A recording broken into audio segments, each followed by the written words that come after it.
Dans les années 70, tous les jeunes joueurs de hockey du Québec rêvaient d'être un Guy Lafleur. Moi, je rêvais d'être un Ken Dryden pour pouvoir un jour jouer dans la même équipe que Guy Lafleur.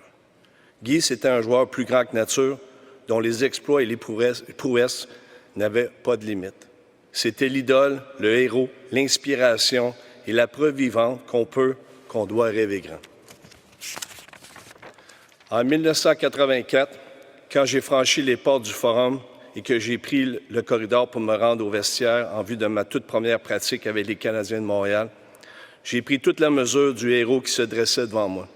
Une stature, de la prestance, du charisme. Le numéro 10 s'est habillé en 5 minutes. Intimidé, impressionné, je vivais un moment surréel. Avant de sortir, il m'a donné un coup sur les pads et m'a dit « Hey, le kid, bienvenue chez les Canadiens. » Parce que c'est ça, Guy Lafleur. C'est du cœur, un profond respect et de la générosité sans borne. C'est le gars qui prend le temps parce qu'il sait que pour toi, ces quelques mots vont faire toute la différence.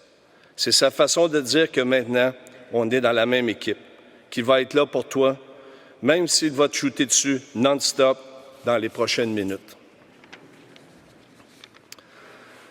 Notre affrontement le plus mémorable remonte au 4 février 1989, alors que Guy faisait un retour au jeu. Cette fois, dans l'uniforme des Rangers de New York. C'est aussi son grand retour au Forum. Dès l'échauffement, la foule était en délai et scandait son nom, une soirée magique. Tellement magique que quand il m'a scoré 2 buts, j'ai reçu une ovation.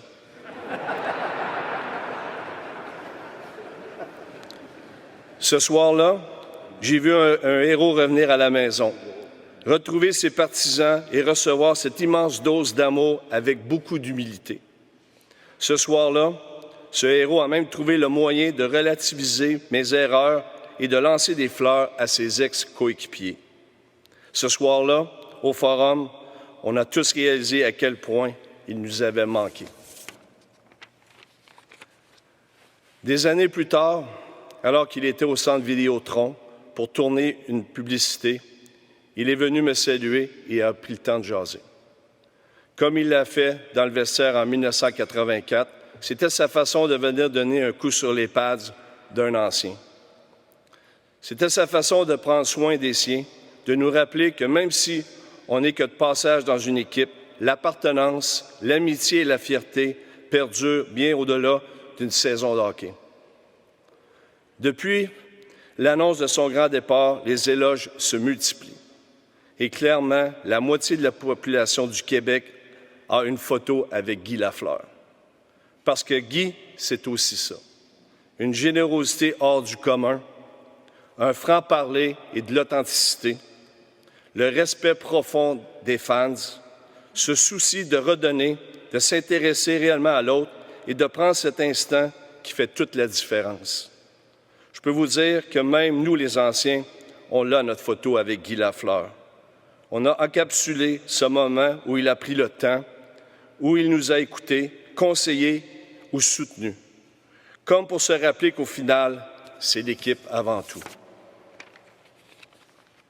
Guy, quand je me replonge dans ses souvenirs, je réalise que notre relation aura été à l'image d'une game de hockey de 3 périodes marquantes.